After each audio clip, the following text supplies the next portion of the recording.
लगभग पूरे धरती पर लगभग ये ग्रहण दिखने वाला है। दुखद ये है कि 15 दिनों में 2 ग्रहण लग रहा है। ये तो चंद्र ग्रहण है और सूर्य ग्रहण भी लग रहा है, उसका आगे वीडियो आपको दूंगी 15 दिन के अंतराल में। ये ग्रहण जो 15 दिनों में लगते हैं ये काफी उपद्रवकारी हो जाते हैं। तो इससे आर्थिक, व्यवहारिक, मानसिक जो हमारे देश के राजा रहते हैं उनके ऊपर बहुत प्रभाव पड़ता है। जब राजा के ऊपर प्रभाव पड़ता है तो प्रजा के ऊपर भी प्रभाव पड़ता है। और अपने देश के आसपास में जो लगे हुए देश हैं, जैसे कि और भी दूर में भी जो देश हैं, इनसे मनमुटाव, अशांति, लड़ाई झगड़ा, ये सब चीज़ें होने का संभावना रहती है। आर्थिक तौर से उतार चढ़ाव, बाढ़, दुर्घटनाएं, ये सब, जैसे कि ग्रहण जब लगने वाला होता है तो उसके कुछ दिन पहले और ग्रहण के समय और ग्रहण के बाद इसका प्रभाव तेजी से दिखता है, जो कि अभी आप देख भी रहे हो। अत्यधिक बाढ़ से बहुत ज़्यादा नुकसान। वैष्णो देवी में आप देखे हो कितना बड़ा दुर्घटना हुआ। उत्तराखंड में तमाम उपद्रव, लैंडस्लाइड हो रहा है, पहाड़ खिसक रहा है, गिर रहा है। भारत से युद्ध किसी न किसी देश ने तैयारी करके रखा है। नमस्कार, मैं शारदा पांडे आसान जिंदगी के किसी एपिसोड में आपका स्वागत करती हूँ। आज मैं आपको ग्रहण के बारे में बताऊंगी। इसके पहले एक वीडियो दे चुकी हूँ कि गर्भवती महिलाओं को क्या क्या सावधानी रखनी चाहिए, वृद्ध, बीमार और बालक को कैसे इन चीज़ों से बरी रखना चाहिए, उनको ऊपर कोई दोष नहीं लगेगा, सभी बताई हूँ, आप उनको देखें। अब मैं आपको बताऊँगी कि 7 सितंबर 2025 दिन रविवार को लगने वाला ग्रहण भारत में कहाँ कहाँ लगेगा, विदेशों में कहाँ कहाँ लगेगा, कब से कब तक रहेगा, कब मोक्ष होगा, कब मध्य होगा, कब शुरू होगा और किन किन राशियों पर प्रभाव डालेगा। तो सबसे पहले कि 7 सितंबर 2025 दिन रविवार को लगने वाला ग्रहण पूरे भारत में प्रभावी होगा। पूरे भारत में एक साथ देखा जा सकता है, लेकिन ग्रहण को देखना नहीं चाहिए। बहुत बड़े बड़े सैटेलाइट छोड़े गए हैं, बहुत बड़े बड़े टीवी चैनल वाले हैं, वो भी अपना सेटअप बैठाते हैं, लाइव दिखाते हैं, लेकिन ग्रहण को देखना नहीं चाहिए। उसे चंद्र ग्रहण नुकसान नहीं करता, लेकिन कहते हैं कि दोष होता है। ग्रहण को देखना नहीं चाहिए, बाहर निकलना नहीं चाहिए, दूर की यात्रा करनी नहीं चाहिए, उधारी लेना देना, हंसना बोलना सब बहुत कम, एकदम शांत रहना चाहिए और प्रार्थना करनी चाहिए भगवान श्री हरि विष्णु जी को कि चंद्रदेव को इस संकट से, इस ग्रहण से उबारे और बचाना चाहिए। जैसे हम लोग जब छोटे छोटे थे तो हमारी दादी लोग गंगा नहाने जाते थे, उसमें बोलती हैं उर्गा हो जाओ, उर्गा हो जाने, ग्रहण समाप्त हो, जल्दी ग्रहण समाप्त हो, ऐसे जपती रहती थी गंगा में खड़ी होकर। तो भगवान को संकट से छुड़ाने के लिए भक्त प्रार्थना करते हैं। तो आपको मैं बता रही हूँ कि ग्रहण कब से कब तक भारत के समयानुसार प्रभावी होगा, शुरू होगा। तो भारत के समयानुसार 7 सितंबर 2025 दिन रविवार को रात्रि 9:57 से ग्रहण का शुरुआत हो जाएगा, जो कि 11:41 पर मध्य रहेगा, यानी मध्य में ग्रहण चलता रहेगा। उसके बाद ग्रहण का मोक्ष 1:27 पर हो जाएगा। ग्रहण का मोक्ष हो जाने के बाद स्नान करना चाहिए, दान करना चाहिए, क्योंकि समय रात्रि का रहेगा। तो स्नान करना चाहो तो आप कर भी सकते हो, क्योंकि वैसे कामन आजकल सब 1 बजे 2 बजे तक जगते रहते हैं। पति ऑफिस गए हैं, लौटेंगे, बच्चा ऑफिस गया है, लौटेगा, वैसे भी टीवी देखते रहते हैं, 1-2 बजे खाते हैं। और अगर ऐसा करते हैं तो आपके स्वास्थ्य के लिए नुकसान करता है, लेकिन आप 1 बजे तक यानी 1:27 तक आप जग सकते हैं। ग्रहण का जब मोक्ष हो जाए तो उसके बाद चादर, तकिया का खोल सब बदल के साफ कपड़े, चादर वगैरह बिछा के गंगा जल छिड़क लेना चाहिए। अपने ऊपर गंगा जल छिड़क के जो पहना हुआ वस्त्र है उसको उतार देना चाहिए।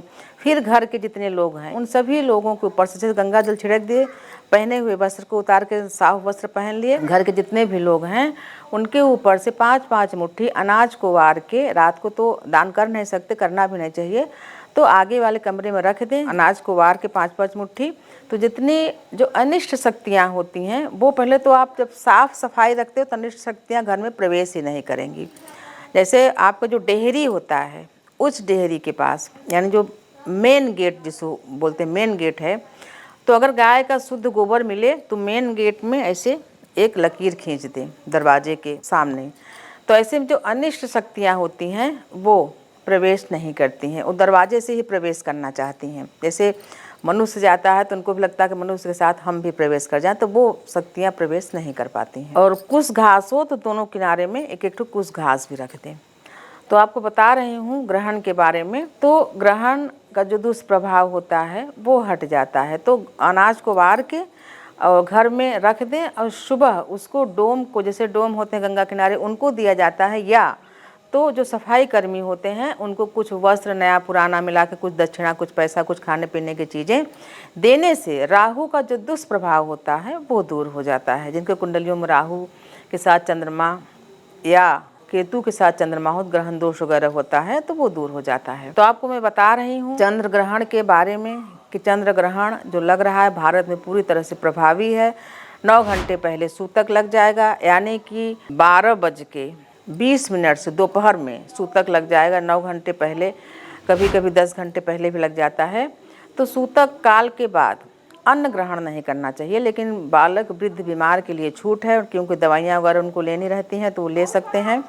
बाकी जो पूरी तरह से स्वस्थ हैं उनको अन्न ग्रहण नहीं करना चाहिए, और सभी अपने खाने पीने की चीज़ों में तुलसी या जो कुछ घास होती है उसको डाल के रखना चाहिए। अपने पूरे भारत देश में लगने के साथ साथ विदेशों में जो हमारे भारतवासी रह रहे हैं, जहाँ जहाँ, वो भी सावधानियां रखें। जहाँ जहाँ रात्रि का समय रहेगा वहाँ वहाँ ग्रहण प्रभावी होगा, यानी कि लगेगा। जैसे कि पश्चिमी प्रशांत महासागर, ऑस्ट्रेलिया, एशिया, हिंद महासागर, यूरोप, अटलांटिक महासागर, चीन, रूस, पश्चिमी ऑस्ट्रेलिया, पूर्वी अफ्रीका और अरब देशों में भी यह ग्रहण स्पष्ट दिखाई देगा। ब्रिटेन और पश्चिमी यूरोप के लोग चंद्रमा उदय होते ही ग्रहण का नज़ारा विदेशों में भी देख पाएंगे। तो जहाँ जहाँ पर रात्रि के समय मतलब हुआ रहेगा वहाँ पे आपको ग्रहण पूरी तरह से, यानी लगभग पूरे धरती पर लगभग एक ग्रहण दिखने वाला है। दुखद ये है कि 15 दिनों में 2 ग्रहण लग रहा है। ये तो चंद्र ग्रहण है और सूर्य ग्रहण भी लग रहा है, उसका आगे वीडियो आपको दूंगी। 15 दिन के अंतराल में ये ग्रहण जो 15 दिनों में लगते हैं, एक काफ़ी उपद्रवकारी हो जाते हैं। तो इससे आर्थिक, व्यवहारिक, मानसिक जो हमारे देश के राजा रहते हैं उनके ऊपर बहुत प्रभाव पड़ता है। जब राजा के ऊपर प्रभाव पड़ता है तो प्रजा के ऊपर भी प्रभाव पड़ता है। और अपने देश के आसपास में जो लगे हुए देश हैं, जैसे कि और भी दूर में भी जो देश हैं, इनसे मनमुटाव, अशांति, लड़ाई झगड़ा, ये सब चीज़ें होने का संभावना रहती है। आर्थिक तौर से उतार चढ़ाव, बाढ़, दुर्घटनाएं, ये सब, जैसे कि ग्रहण जब लगने वाला होता है तो उसके कुछ दिन पहले और ग्रहण के समय और ग्रहण के बाद इसका प्रभाव तेज़ी से दिखता है, जो कि अभी आप देख भी रहे हो। अत्यधिक बाढ़ से बहुत ज़्यादा नुकसान। वैष्णो देवी में आप देखे हो कितना बड़ा दुर्घटना हुआ। उत्तराखंड में तमाम उपद्रव, लैंडस्लाइड हो रहा है, पहाड़ खिसक रहा है, गिर रहा है। तो ये जब प्रभाव उपद्रवकारी, जब ये शक्तियाँ उपद्रव मचाती हैं ग्रहण के समय, यानी कुछ दिन पहले से मचाना शुरू कर देती हैं, तो ये जन साधारण, वनस्पति, जीव जंतु, पक्षी सभी के ऊपर प्रभाव डालता है। तो सबसे बड़ा इसका बचाव यही है, हरि नाम जपना, जो कि कलयुग में नाम ही आधार है। व्यसन से दूर रहना, दारू, शराब, मांसाहार, इन सब चीज़ों से दूर रहना, जीव हत्या से दूर रहना। तो अपना बचाव, अपने परिवार का बचाव। आपका परिवार आपसे हजारों कोस दूर रहने के बाद भी आपके पुण्य प्रभाव से वो सुरक्षित रहता है। ऐसा एक नहीं, कई लोगों का। हाँ, लेकिन अगर कभी कभी प्रारब्ध जब आड़े आता है तो थोड़ा दिक्कत होता है। लोग बोलते हैं हम इतना दान पुण्य व्रत किए तो तब भी हमारे साथ ऐसा हुआ। तो वो प्रारब्ध कोई नहीं मिट सकता है। जैसे कि तमाम अपने ग्रंथों में भी पिछले जन्म के जो प्रारब्ध होते हैं वो आगे सामने आ जाते हैं। ये देव योग है, लेकिन फिर भी 99% धार्मिक लोग अपने शक्ति से, अपने तपोबल से, दान पुण्य से अपने जनों की रक्षा करते रहते हैं। तो मैं आपको बता रही हूँ। अब आगे बताऊंगी कि किन किन राशियों पर इसका प्रभाव पड़ेगा। तो मेष राशि वाले जो हैं, सभी आजकल थोड़ा बहुत ज्योतिष जानते हैं। मेष राशि वाले सफलता प्राप्त करेंगे। वृष राशि वालों को भी लाभ मिलेगा। मिथुन राशि वाले थोड़ा तनाव में रहेंगे तो तनाव का बचाव यही है कि अगर आप व्यसनी हैं, नॉनवेज खाने वाले हैं, थोड़ा सा विचार आपका गंदा है तो आप सुधर जाएं तो आपको तनाव से मुक्ति मिलेगी। कर्क राशि वालों को भी थोड़ा बहुत कष्ट मिल सकता है, आप सात्विक बन जाएं, धार्मिक बन जाएं तो बचे रहेंगे। तो सिंह राशि वाले हैं, उनके साथी से तनाव हो सकता है, साथी यानी जीवन साथी से तनाव हो सकता है, वो भी धर्म कर्म करके अपना बचाव कर सकते हैं। कन्या राशि, जो कन्या राशि वाले लोग हैं, उनको किसी न किसी प्रकार से हानि, वो धन हानि, स्वास्थ्य से हानि, यानी स्वास्थ्य खराब हो तो धन हानि ही होती है। तो कन्या राशि वालों, छठी राशि वालों को हानि। तुला राशि वालों को रोग और भय, यानी रोग से भय उनको व्याप्त हो जाएगा। सातवीं राशि तुला राशि वाले भी सावधान हो जाए। फिर आठवीं राशि वृश्चिक, जिनको कि किसी न किसी कारण से पहले से ही चिंता ग्रसित रहेंगे। चिंता से मुक्ति पाने के लिए दान पुण्य धर्म गौ ग्रास देना वृश्चिक राशि वालों को। धनु राशि वाले जो कि नवमी राशि है, उनके लिए शुभ है, वो गुरु आराधना कर सकते हैं। फिर 10वीं राशि है मकर। मकर राशि वालों को भी हानि, चाहे स्वास्थ्य से हो चाहे धन से हो, मकर राशि वालों को भी हानि हो सकती है। 11वीं राशि है कुंभ, जो कि व्यर्थ का व्यय, व्यर्थ का व्यय किसको कहते हैं? व्यर्थ की यात्रा करना, व्यर्थ का स्वास्थ्य खराब होना, व्यर्थ की लड़ाई झगड़ा में धन अपव्यय होना, धन चोरी हो जाना। तो ये 11वीं राशि कुंभ राशि वालों के ऊपर व्यर्थ का व्यय होगा। फिर 12वीं राशि होती है मीन राशि। मीन राशि वालों को यश की प्राप्ति होगी। इनमें पहली राशि मेष, अंतिम राशि मीन। मीन राशि वालों को यश की प्राप्ति होगी। अब अगर वो धार्मिक हैं, मांगलिक कार्य करते हैं, शुभ कार्य करते हैं, दान पुण्य हवन करते हैं, तो उनको बहुत यश मिलेगा। यानी जैसे आदमी कहते हैं कि ये तो आदमी कुछ नहीं करता था फिर भी इसको यश मिल रहा है। अगर वो अधर्मी, कुकर्मी, चोर, बदमाश होगा फिर भी उसको यश मिलेगा, लेकिन कितना? थोड़ा सा। अगर यही मीन राशि वाले धर्म कर्म दान, माता पिता की सेवा, पठन पाठन, पूजा, गौ सेवा, ये सब करते हैं तो उनको महायश मिलता है। यानी कि उनको यश की जो प्राप्ति होती है वो अपने भारत के साथ साथ विदेशों में भी यश प्राप्त होता है उनको। कोई भी हो, खिलाड़ी हो सकता है, गायक हो सकता है, कोई भी एक्टर हो सकते हैं, साधु संत होते हैं, ऐसे साधु संत तमाम लोग बहुत विख्यात हो रहे हैं, किसी भी कारण से तो उनको यश प्राप्ति होती है। तो कम और ज़्यादा, जो दुष्ट प्रकृति के होते मिलेगा तो उनको यश, लेकिन थोड़ा, अच्छे कर्म वालों को ज़्यादा। तो आपको 12 राशियों के बारे में बता दी हूँ, आप सावधान हो जाइए। जिनके ग्रहण है वो ग्रहण में उपाय कर सकते हैं। नारियल का जो बताई हूँ चलते हुए पानी में डालने के लिए, या आप सूर्य डूबने के बाद इसको कर सकते हैं, जैसे पहले वीडियो में बताई हूँ। तो रात्रि को नहीं कर सकते, तो सूर्य डूब जाए, अंधेरा हो जाए, थोड़ा आसपास में नदी हो या साफ नहर नाला हो तो उसमें भी आप वार के नारियल को बहा सकते हैं। तो आपको मैं चंद्र ग्रहण के बारे में बता रही हूँ।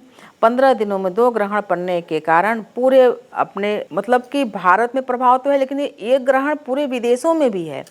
तो इस ग्रहण का प्रभाव पूरे विदेशों में आर्थिक मंदी भी हो सकती है। भारत से युद्ध किसी न किसी देश ने तैयारी करके रखा है कि भारत से युद्ध करना, यानी भारत से सभी हिसियानी बिल्ली खंबा नोचने वाला तनाव हो सकता है। तो इस जितने जन साधारण जैसे हम लोग हैं, तो हम लोगों को क्या करना चाहिए? प्रार्थना किससे? प्रभु से, जगन्नाथ से। जगन्नाथ से ये प्रार्थना करने, जब हम हवन करते हैं, पूजन करते हैं, उसमें क्या करते हैं कि गौ माता की जय हो, विश्व का कल्याण हो, प्राणियों में सद्भावना हो, ये सब हम लोग कहते हैं, 3 बार कहलवाते हैं। तो इसी विश्व का कल्याण हो, ये शब्द श्री जगन्नाथ जी से हम सभी जन साधारण को प्रार्थना में करनी चाहिए कि अपने भारत के साथ साथ सभी विश्व का कल्याण हो। एक दूसरे से कोई देश न लड़े, जैसे कि तमाम देशों से लड़ाई चल रही है, सभी खत्म ही नहीं हो रही है। तो विश्व का कल्याण हो, गौ माता की जय हो, गौ हत्या बंद हो, ब्राह्मण सेवा हो। आप लोग सभी ग्रहण से बचे रहें, सुखी रहें, सुरक्षित रहें, हमारे साथ बने रहें, देखते रहें आसान जिंदगी। तब तक के लिए नमस्कार।